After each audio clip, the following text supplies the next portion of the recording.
Today, Great.com talks with Shir Huimakers, who's a senior researcher at Founders Pledge. If you have not heard of them, they are a global community of entrepreneurs who have committed to leveraging their success for social good.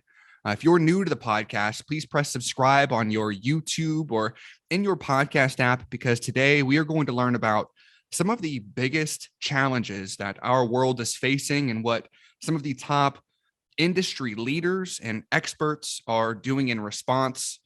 Shir, welcome to the show. Thank you very much, Josh. Excited to be here. Of course. Speaking of excitement, Great.com typically gives me some boundaries to stay within in my interviews. And one of them is a time restriction. And because Eric Bergman, our founder here at Great.com, is involved with, supports Founders Pledge and some of the efforts, including long-termism, that you guys are involved with. They've given me a little bit more leeway and freedom for this interview, a little bit more time, a little bit more just sort of open field. And I'm really, really excited to explore some topics, man. This is, I've had this thing circled on the calendar for a couple of weeks.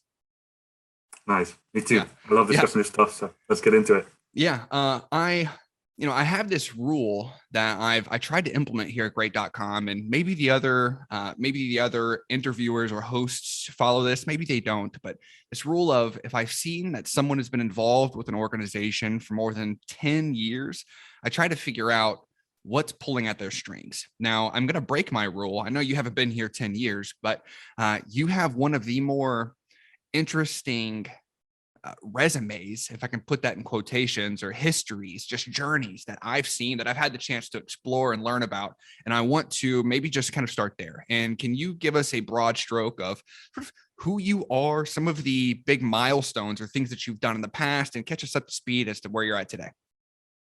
Sure. Yeah. So I was born in the Netherlands. I'm originally Dutch. And I guess my kind of career started after university. I did all kinds of things in university. I was interested across the board in things like quantum physics and philosophy and French and neuroscience, and ended up studying econometrics, or something very close to that, mathematical economics, and found it all very interesting, kind of solving puzzles, getting into all that. But then I found I also had this kind of itch that I did want to improve the world. So I did want to make my contribution to the world.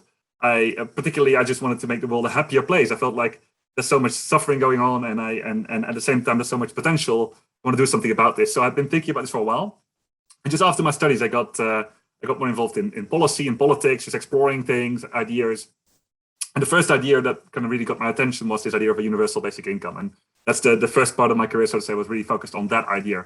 I got involved kind of not with the idea of advocating for this one particular idea, but with the idea of, hey, this seems valuable, we should learn about this. This seems like something more people should know about, and we should experiment with. So with this idea of, how can we use this to the best of our ability? And so what I did was coordinate in the Netherlands, set up these experiments in municipalities, working with academics, with the national government, with municipalities themselves, civil servants, politicians, and also internationally with other countries that were thinking about similar things. So I worked for a couple of years on basic income, and crowdfunded my income to do this, to be able to do this independently, which was quite the adventure, I should say, and very humbling in a way to do that, and to be funded for it and get this trust in that sense.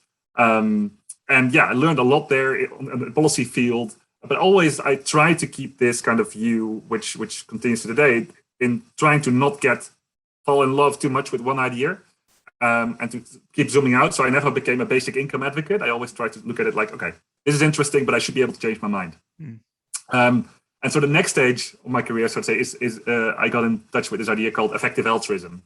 And that is also something Founders Pledge is very in touch with, which is this idea of how do we use evidence and reason to do the most good? How do we use all we know to really have an impact in the world?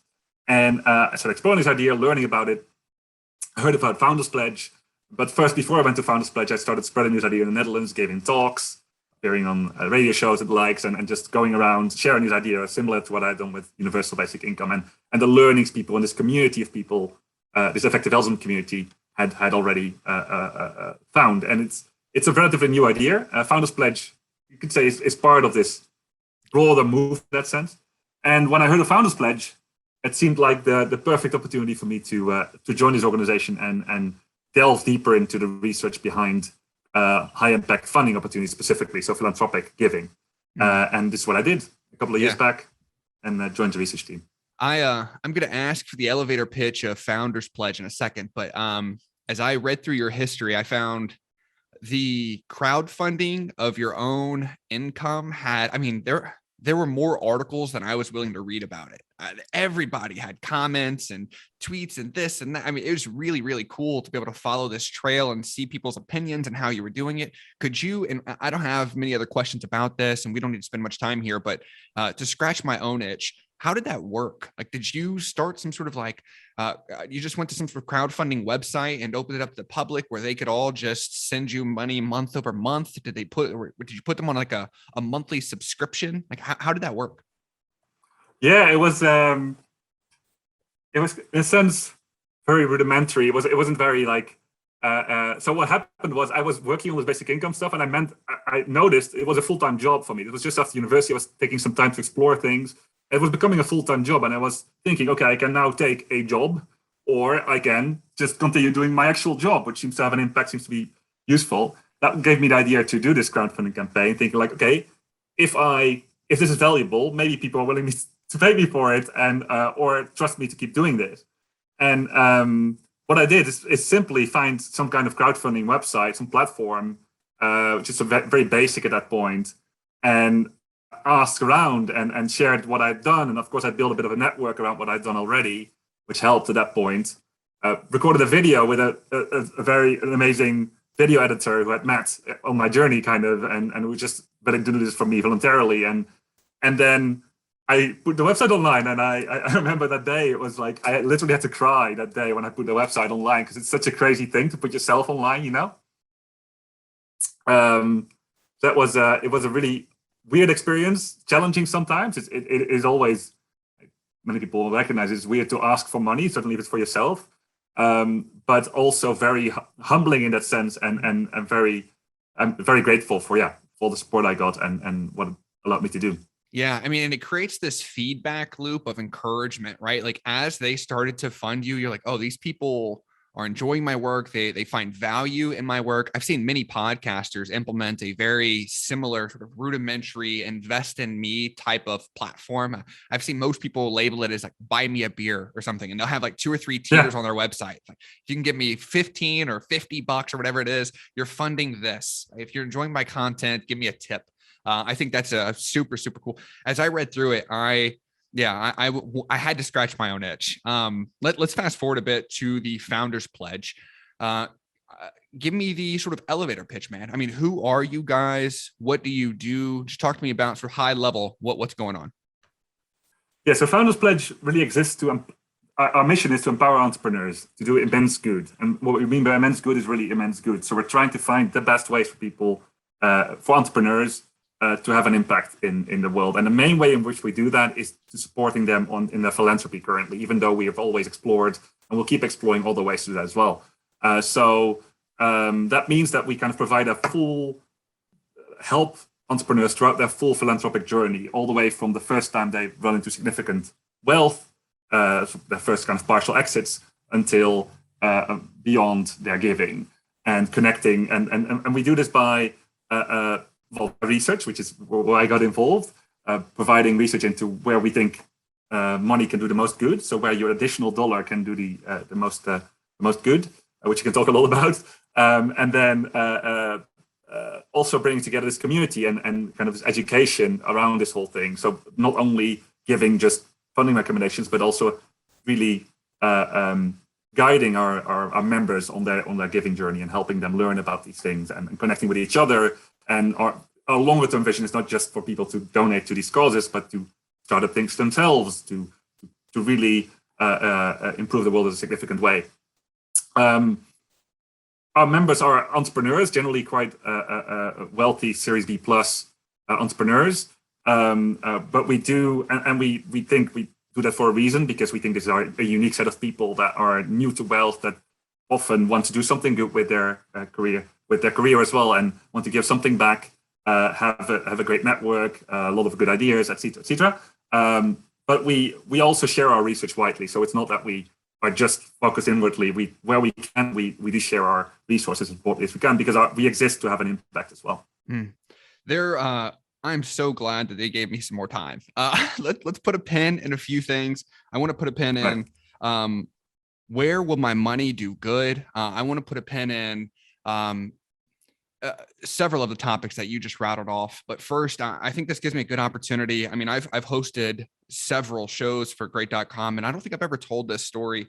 I want to ask about your model and sort of how you work with your community or the folks that become a member of your program. But before I do that, I wanted to just share sort of how I got involved in this, as I think it kind of speaks to I think it sort of speaks to your spiel there.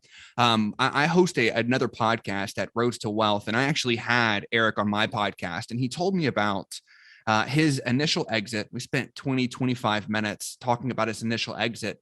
And that first exit, it was somewhere in the ballpark of about $50 million. As we talked through, I remember asking him specifically, once that hits your bank account, what is the next day like? You wake up in the morning, you have that much more money in your account. I can't imagine mentally what you're going through. And his answer, I'll remember the rest of my life. He said, nothing changed. He said, everything was the same. He said, my emotional problems, what I was dealing with in my mental, like, am I enough? My relationship challenges, my parents still had health challenges. Everything still existed. The only thing that was different was a number on paper. And he said, I really didn't feel the difference until I started giving it away. And I have chill bumps now. It was such a moving moment for me, because it talks to me like it talks about an area that most people can't think about or that we dream about. And to realize somebody got there and said, no, this isn't the answer. The answer is investing or helping others. Somebody like that sits in their shoes. I want to ask you again, sort of, what is your model like? Someone like Eric there in the midst of selling or exiting their company, they find you guys and they say, I'm trying to find ways to have the biggest impact. I want to donate, help me. Can you talk to me about how you engage with a member from sort of inception, they have an idea, to helping them distribute the funds? What does that overall process look like? Yeah, sure. So it's a long member journey that we've kind of developed. So at first, our prospective members would talk to someone from our team, right, and learn about Founders Pledge, and we'd explain what all the services are that we offer and how we can help them. So Founders Pledge, the name says it was born out of this idea of making a pledge. I haven't even named that yet, because it's in essence not the essence maybe even of what we do. In the end, these people already often want to give, and of course we encourage people to give more, but people like Eric have this plan, and we're there to support them on that journey. So, but it starts with making this pledge, and it's a legally binding commitment. It's a real thing that someone says, I'm going to donate some percentage of my equity.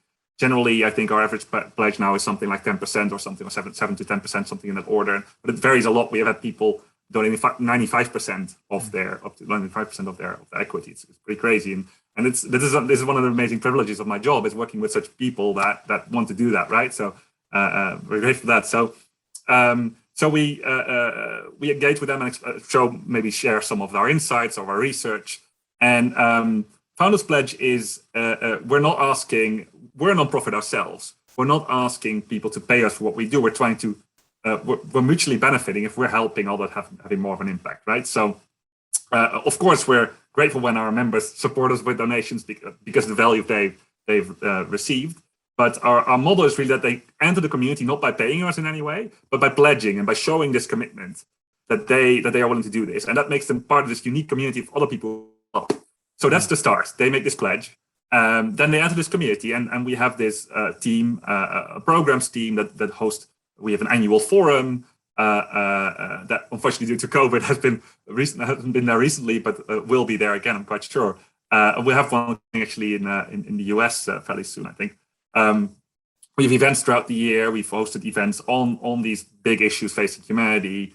We host educational events, connection events for this community to really band together and learn more. We also connect our members then to an advisor who is going to be their kind of their guide on their impact journey, so to say. and this advisor will be the one to explain them about our research, to connect them to the right resources that fit their particular values and interests. I've been partially an advisor myself as well, and I'm kind of a bit of a hybrid job. So that's just been amazing to work with members in that direct capacity, and to engage and get all these questions and see how you can help people in that sense.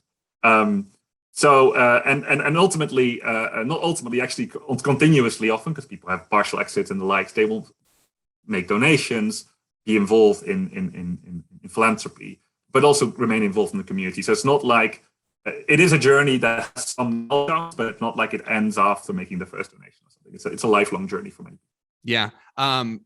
Really, really cool to sort of see how, I mean, there's a full life cycle there of the member is still involved with our company. They're someone like Eric that knows I'm not finding value in spending this or material items. I've got to start putting this in front of others and investing in others and bringing others up with us. And from there, they come to you guys, you assign them a researcher, a team, an advisor, and they go out based on the members' criteria of areas that they want to have an impact, areas that they want to provide value. Go out, do some research, provide events and contextual evidence and ideas, come back and say, this is how, based off the criteria you've given, you could have the biggest impact, or ways that we would distribute your money. And at the end of the day, it's still the investor's decision of where they put the funds. But to your point, they have made a legally binding pledge there in the beginning of minimum 5%. Some folks go all the way up to 95%. So that's a bit about the business model. Talk to me about scale. How many members or projects or commitments or funds? Like, just, do you have anything to talk about sort of the impact, how you're operating today, the impact, the scale? Sure. Yeah, and we're very serious about this. Obviously, as an impact research organization as well, we want to measure our own impact and what we're reaching. So we're trying to model this as we can, and I'm still learning there as well, because this field is so new. Impact evaluations, crazy. But we so far in terms of engagement with the community, we have, I think, a bit more than 1,600 members, entrepreneurs who've taken the pledge. Together, they've pledged, if you look at their kind of current shareholdings and valuations in their recent rounds, they've pledged the equivalent of about, I think, close to $6 billion now, in $6 billion, of which 600 million already is in the charitable sector. So this is already either with charities or in a kind of vehicle that can't go back to the person anymore, and they've already committed that to the sector. So that's kind of the scale at which the money is flowing. But a lot of this money hasn't been committed to an end user charity yet. So that's where we focused a lot on the first few years, right, on building up our knowledge, on building up our, as Founders Pledge, on building up our member base, our community, learning. We're now really also in the phase where a lot more of our members are starting to get liquidity and are starting to get in the space. Like I said, only 600 million of the 6 billion is liquid, and that's in the charitable sector. But more and more is coming in, and we're focusing really on that end part as well of how can we help our members give to these specific charities and funding opportunities that we think are they can have the highest impact. Yeah. 6 billion pledged, about 600 million, a little bit more than that, fulfilled commitments. You said about 1,600-ish members. And to the point that you made earlier, and it isn't passing, but I think it's worth just hitting right on the head. 100% of the donation side of this goes to the charitable events or causes or the purpose that it was meant for. You guys aren't taking a percent or a slash of that and inheriting that or using that or anything like that, which I thought was an interesting piece. And I saw it circled a couple of times on the website. This gives me a chance to pull as a sidebar. And I mentioned this offline that I wanted to go here. I wanted to ask you, when is the right time to give? And I see that question as sort of twofold, and I want to unpack it a little bit. The first is there's a low class, a lower medium class, a medium class, upper class of capital users, or the amount of money that you make. And I think as we scale up, I told the story of Eric earlier, someone committing 5% minimum of a $50 million exit or a $250 million exit feels very different than someone that's making 45K and they have to commit 5% of that. And my question is, when is the right time to give as an individual? Do you think that this type of opportunity, what we're talking about, investing in causes and charitable causes, is that something that's saved for that upper middle, upper class of people that are that have sort of built enough wealth to start to put this back into recyclement? Or do you think that there are reasons, internal, external, whatever, that someone that is in that lower class or that's a podcaster should be following a similar model and investing in causes and purposes? Like, does that question make sense? Yeah, it does, definitely. And I mean, it applies to my person as well. I'm a researcher. I'm not an entrepreneur. Totally. So, I was kind of a policy entrepreneur, but I'm now kind of a researcher. So I've thought about this a lot myself, for myself as well, of course. And I definitely think this is not unique to the wealthier classes for to do something like this. In fact, there are other pledges and aligned organizations to pledge who allow people to access information and also help them kind of make this commitment. So I've personally also taken a pledge of donating more than 10% of my lifetime income to charities, to high impact charities, specifically the ones that I can find. And I think that's really just, it adds to my meaning in my life personally. And I think my largest impact is in my work. And I've really chosen this career for that reason of thinking, okay, how can I have the most impact? I will do that mostly, not through, I could have, for my econometric background, maybe I could have gone into the banking sector or something. I thought, no, I'm going to try to spread this knowledge and help others have more of an impact. And so I think that's where my main impact lies, but I still think it's also very valuable to think about this for yourself. And you can give significant amounts of money and literally save people's lives throughout your life by donating just 10% of your income. If you're a median earner in say the United States or Europe or something, you can just really help lots of people because you're really on the wealthy end of the world population. So I'd encourage anyone to consider that and to and if it fits you to make a commitment like that, or to at least try it out for a while, because like you said, I think it's a very meaningful experience, both for people who are very wealthy, but also for people who aren't extremely wealthy and who do have enough to live from and enough to give away, and it is for me.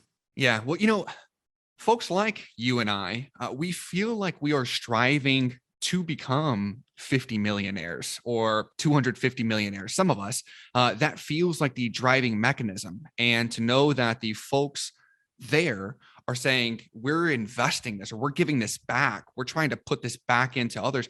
I think it's important. I think it's important for folks like you and I to realize that. So, are we really striving to be 50 millionaires, or should we dabble in this and see if it has a similar impact? And maybe that immediately scratches the itch. And at your 45K that you're making with 10% giving, maybe you're done. Maybe that has totally fulfilled you. And I think that it's important, maybe not totally fulfilled you, but maybe it has definitely filled some of that void or some of that grit. What are you grinding for? This could be that purpose, right? And I think it's important to explore that, no matter where you're at on that, income per year basis.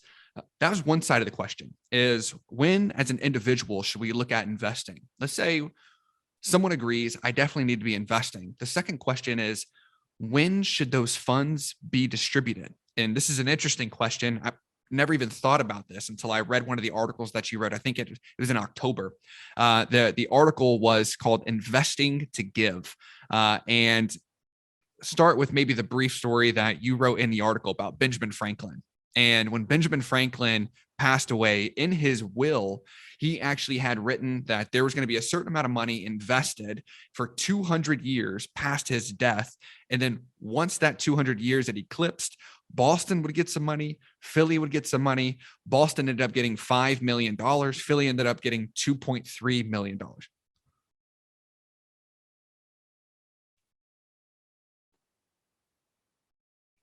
So that was one side of the question, is, of the question of when is the right time to give. I think we've talked about when's the right time to give as an individual, and to start to, explore that opportunity no matter where you're at on this sort of wealth spectrum, right? I was talking a little bit about how the folks that are wealthy and how they've checked that box.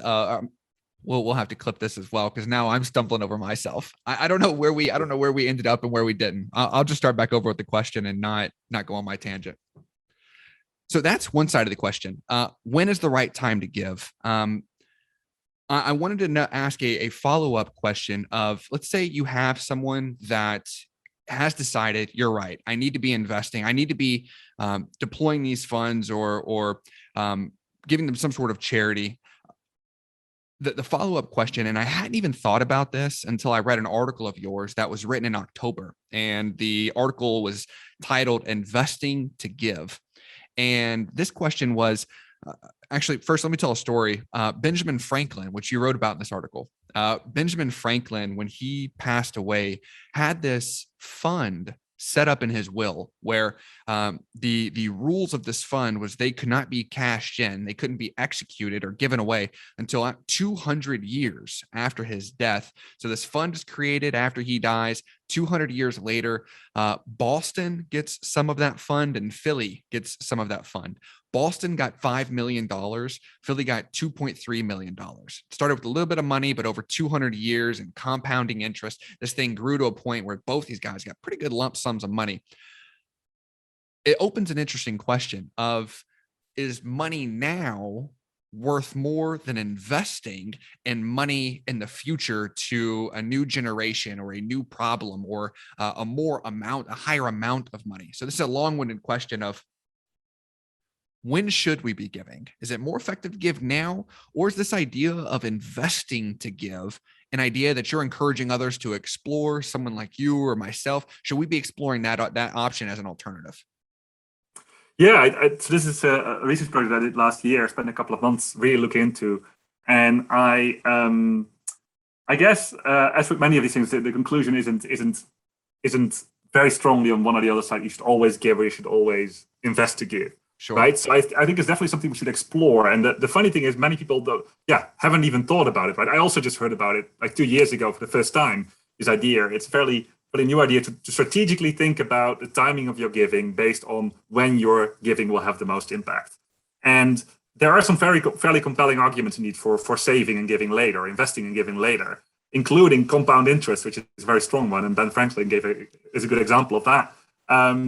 Another really big argument, I think, that grew on me during this research project is that we're also learning over time, right? And this is true kind of on the micro level. As an individual, you will learn over your years. Perhaps you will learn about philanthropy, about how to give more effectively. And so maybe the money spent later in your life will be spent better because you're in a better position to give. And it's also true on a global level. This whole area of research into impact, into where to have the most impact, is fairly new and in many ways not very speculative still in many areas. And that's what we're trying to develop at Founders Pledge as well, this research area. So being inside that and seeing that develop, you start thinking, wait, maybe in 10 years from now, we'll know a lot better what actually are the best places to give, even though we have a pretty good idea now. We're not saying we don't know anything, but we might know a lot better by then. So there are multiple reasons to think that maybe investing now and giving at some later point, which is very hard to determine when exactly, but at least considering that it might be a good idea for individuals. And so that's why we kind of share that knowledge with in our report, but have also looked into practically how can we support our members in doing that by setting up infrastructure for that. I can't think of investing to give seems like the ultimate sort of pushing your chips in on this idea of long-termism.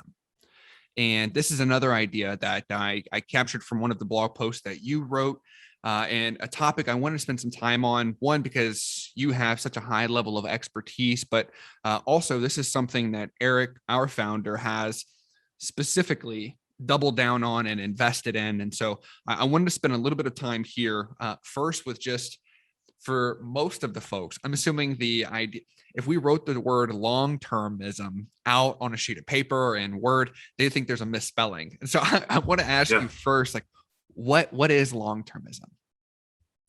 Yeah, so long-termism is also a fairly new idea coming out of this community of effective altruism, that to have the highest impact, to think about having the highest impact means that you should think about the impact you have on the very far future. In fact, long-termism states as a philosophical idea states that your impact is almost entirely determined or mostly determined by the impact you're having on the very long run future and not just today.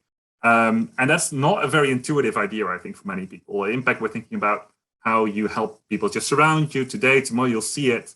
But long-termism is a kind of, is a philosophical idea that has some pretty compelling, I think, arguments behind it. So it's also something that I'm looking into in the past few years. And it kind of rests on three core assumptions. So one is future people matter. And that's I think, a fairly straightforward thing. We often think about people as, doesn't matter where you're born. I don't think it's so weird to think about, it doesn't matter when you're born. Why would someone born 2 years from now be worth less than someone born now, right? Mm-hmm. So that's kind of the intuition behind that. And secondly, you can think about, wait, humanity has been around for 200,000 years. If you look at other species, only that, they generally live for about 1 to 10 million years. With our technology, we should be able to perhaps survive for millions, if not billions of years, perhaps much more than that. We're just at the start of humanity. There's so many future generations to come, so many future people who will live around. So the size of the future is just so large. If we can even influence it a little bit, then that can have huge precautions. So the second thing is there could be quite a few, just to understate it, future people. And then the third is we can influence those lives. We can help those people. And if you bring those together, suddenly the case for having an impact on the future becomes very, very compelling. And of course, you have to go into the details there. How do you influence that future? And that's something we've been looking into a lot. Yeah. I love this idea. I had this guy, Carl Richards, on my show one time, lay out this idea of the longer term that you look, the longer that term gets, the more impactful a minuscule move is, right? And he gave the idea of like a flight path.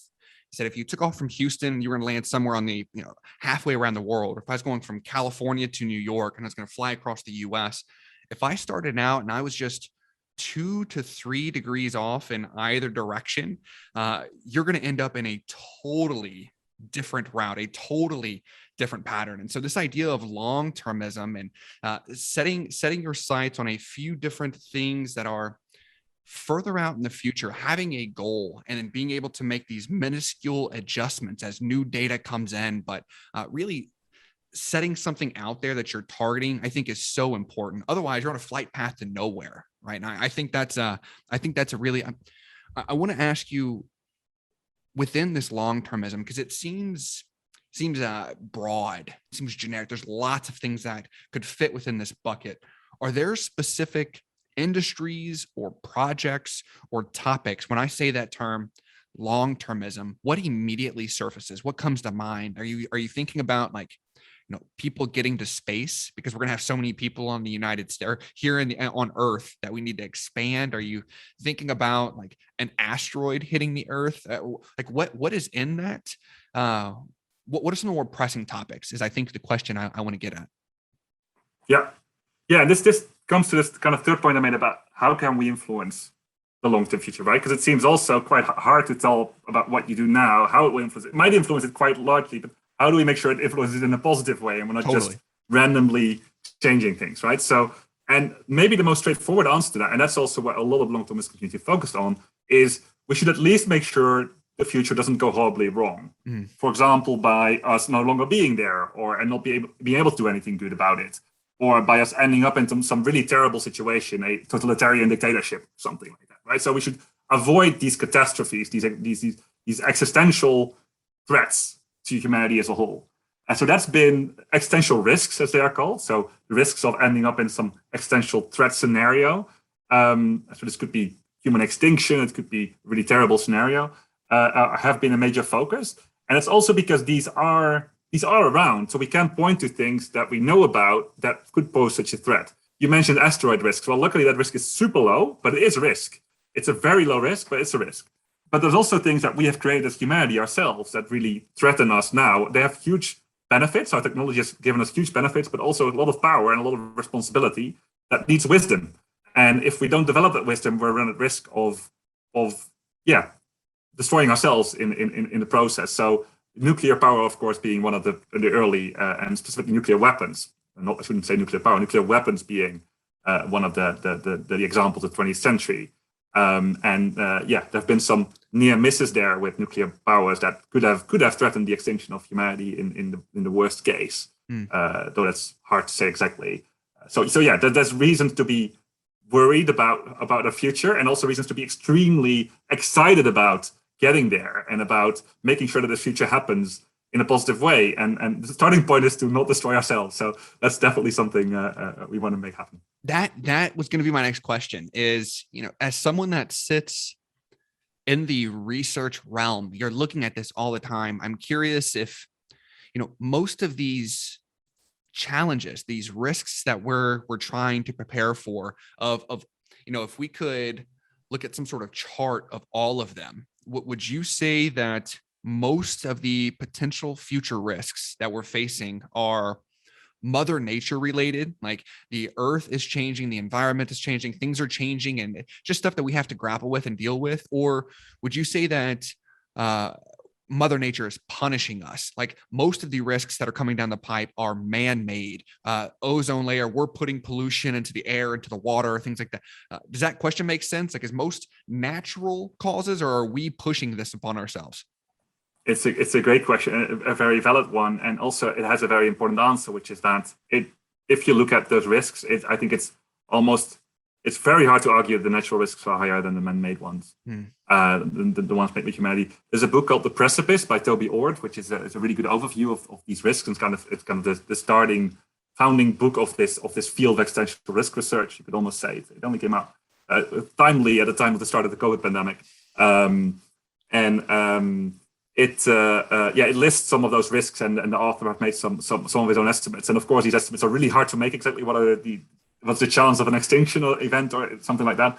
But you can look at kind of order of things, and then you see that these natural risks, they occur really on a low order of things. I don't have the exact numbers here, but I think more in like the order of 1 in a million per century or something, right? Whereas these man-made risks are serious, and we can see this with pandemics. That's one of those potentially man-made risks. And of course, there's a bit of an interaction. There's natural pandemics as well. But we definitely, with our technology and with our biotechnology specifically, are running the risks of getting engineered pathogens out there that are much worse than these naturally occurring pandemics, and could actually pose an existential threat. So I want to make that distinction very much as well within the pandemic sphere. And it's maybe actually you want to call out now, because many people will have been made aware of the pandemic threat because of COVID, right?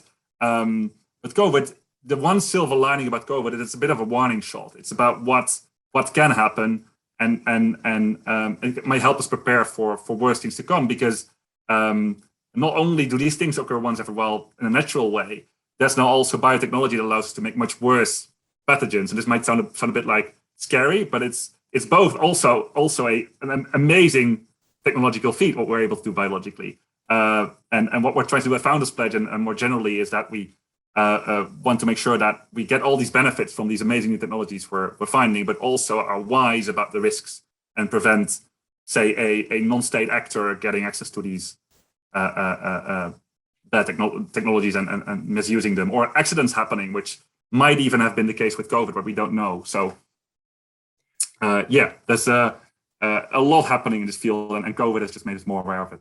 Yeah. As we talk through these ideas, and I think I called long-termism broad earlier, these topics, even for the wealthy or the upper class, seem huge, right? Like we joked about the asteroid earlier, which has a very low chance of happening, but an idea like that, or an idea like tackling COVID or preventing COVID, or it seems giant. And the question is, I mean, the word far-fetched comes to mind of like, with something like this really going to happen? Is it something like this something that we should really plan for? So I have two questions. Does it seem far-fetched to you? So you being so entrenched in it, do these seem far-fetched? And then with an idea this big, how does someone go about tackling it? Yeah, no, this is a very fair question. These ideas may sound crazy, may just sound like megalomaniac, almost even thinking about this, like Hollywood movie scenarios more than actual life, right?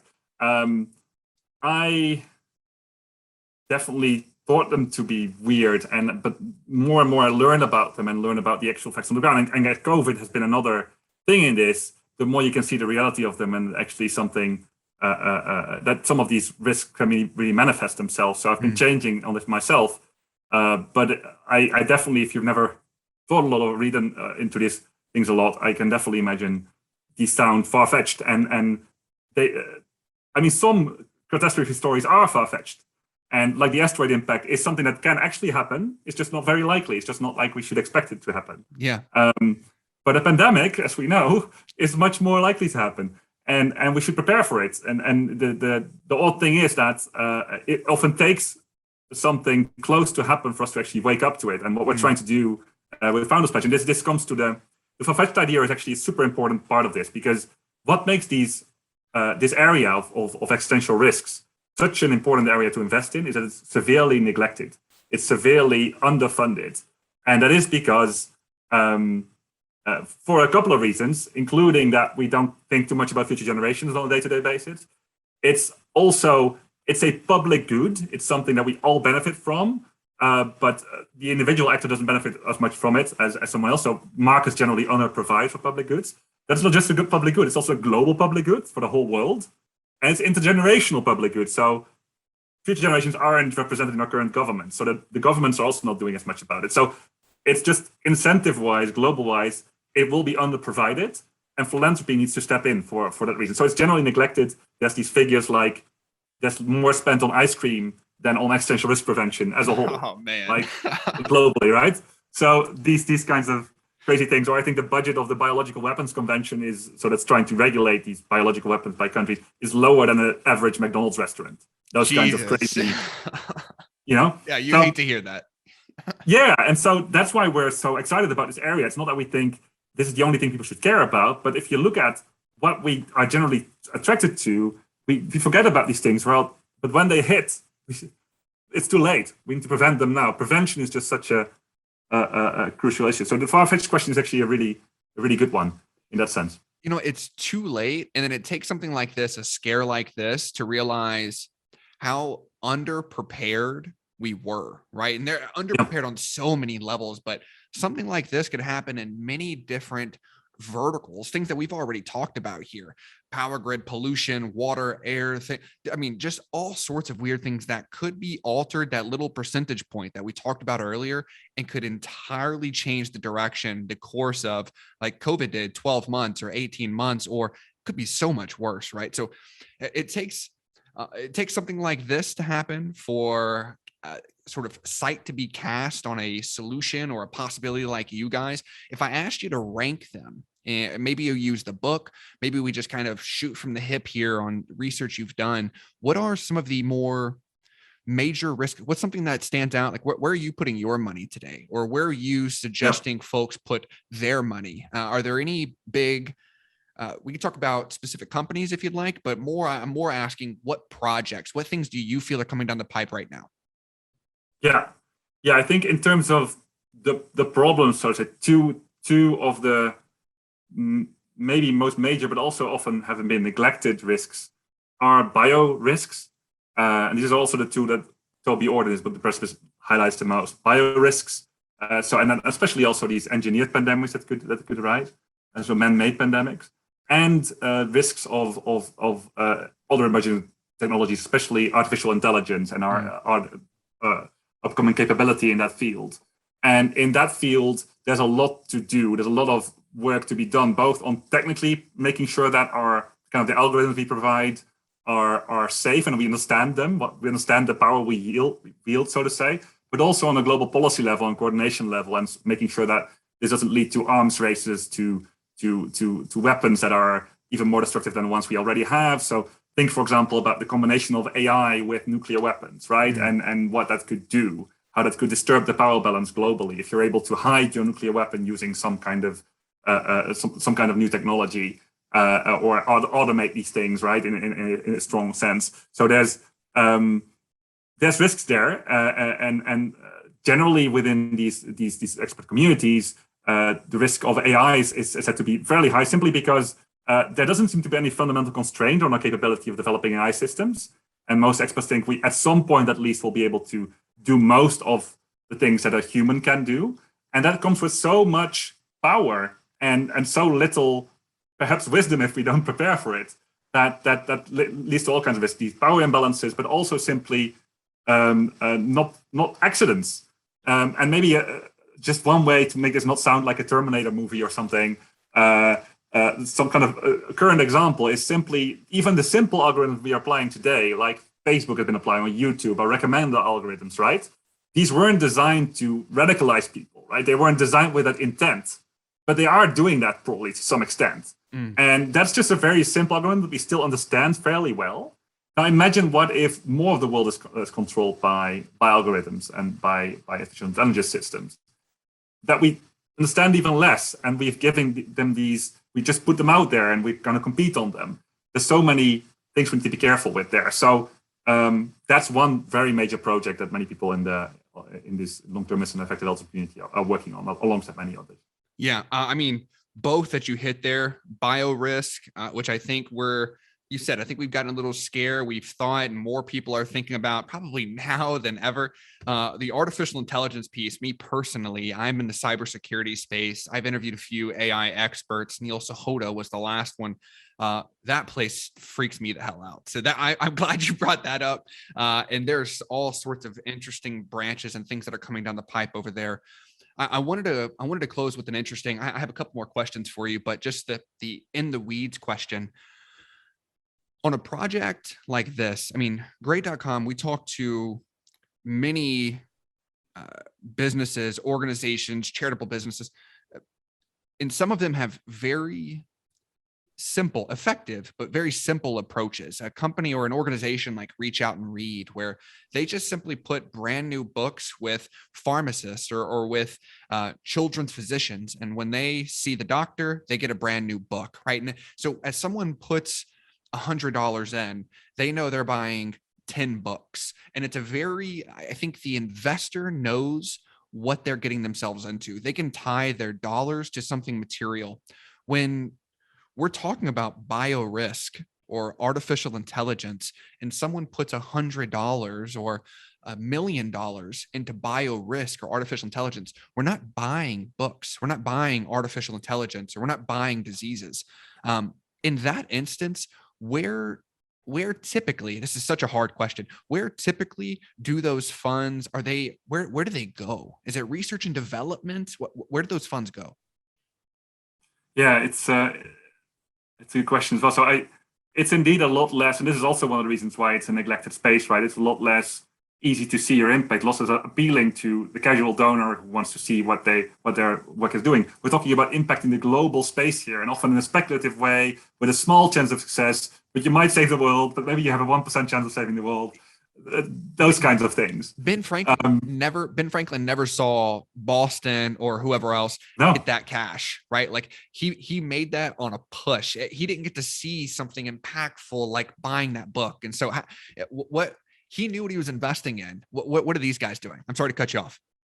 No, so great. So I think two main tracks here are research indeed and policy and coordination on a global scale. So for example, in the pandemic space, what you'd like is for policymakers globally to be well informed about pandemic threats, biology, basic biology, biotechnology, what's going on, so that they can set the right rules and engagements and the right protections in place. So it can be lobbying for those policies, it can be informing them, training these policymakers. So on the AI side, similarly, you want global governance of AI to be done in a right way. Or you want maybe technical research on the AI front to make these AI systems safer, more reliable, provably safe. One of our recommended organizations is working on that specifically. So there are many different things you can still do within the space, but generally in those long-termist areas, what you often find is research, innovation, development, and advocacy and policy development, because that's what hits the whole world, right? The whole world benefits from research or from global policy innovations of the great powers. Let's say someone's tuning in, they agree on the biorisk and artificial intelligence piece, but they agree they need to just stop consuming, right? Like they need to get more involved and try to have an impact in other communities and things like that. What are some organizations? I want to funnel folks to you here at the end, but not everybody is getting ready to have a big exit or something like that. So for the individual contributors, if they can't work directly with Founders Pledge and they're just going to try to one-off start to have an impact, are there a couple of organizations you could rattle off to maybe send them down a rabbit hole, do some research on their own? And we're not necessarily giving, quote unquote, investment advice or charitable advice here, but just give me some organizations that they could go out and do some research on. Definitely. So the first thing I'd recommend is look at our website, because we post all our research publicly on our website, including those organizations that we recommend. Nice. That's a great place to start. There's background research, there's links, etc. Then I'd also recommend looking at sites of our research partners in this space. So there's GiveWell, which is, we've talked a lot about long-termism in this episode, but there's also many other very important cause areas focused on improving the current situation, but there's a lot to improve in the current situation. GiveWell, there's a lot of extremely good research on how to get the most bang for your buck currently in terms of impact. And Open Philanthropy, which is also a very broad grant maker, and we work together with a lot, or have learned a lot from on the long-termist space. And then there's just, I think start there, read in those, follow those links, and that's just a rabbit hole you'll get down to, and you'll find a lot more there. Yeah, I mean, and you guys, I just to echo the point you made at the beginning, you've done so much work already, so much of the heavy lifting that I would highly encourage. We'll make sure this is linked in the show notes. Just go to your website and look at that research. Look at the aggregated work that you've already done. There's so much of the heavy lifting there. Find an impact, find a study that makes sense to you, and then go down the rabbit hole. But don't do all the heavy lifting yourself. But that's for the folks that can't get involved. Now let's talk to the folks that can. Where can they consume more of your material? Where can they find you? All of that good stuff. Yeah, that's also on our website. So if you're interested in the pledge or what it entails, a lot more info on the pledge, and you can reach out, and we'll reach out to you if you leave your email. I think there's a link there. If you want to ask me more about what we've talked about today, or just want to have a chat, just reach out to me at share@founderspledge.com. I'm generally quite reachable. We love to talk to more people interested in this. And in the end, we're all in this together, right? This is the immense privilege of being in this job, and it is in doing good generally. Is we're in the end collaborating. We're in the end all trying to make the world a better place, and that just is an amazing challenge and privilege. Yeah, I mean, it's an amazing challenge, but you guys are doing incredible work. I mean, a very significant impact. It's been one of the most fun research projects for me, just in preparation and homework and getting ready for this, that I've had. I've really enjoyed this interview, man. Your level of expertise, where you're at, it's unparalleled. So I really appreciate you giving me a few minutes of your time today, man. Thanks, Josh. It's been great. Yeah. For the listeners, please press, if you've enjoyed this podcast, please press subscribe on your YouTube or podcast app. That will show the algorithms that this is an important conversation, so more people can learn about the importance of not only thinking about, but investing time, capital, other resources into the future of our globe.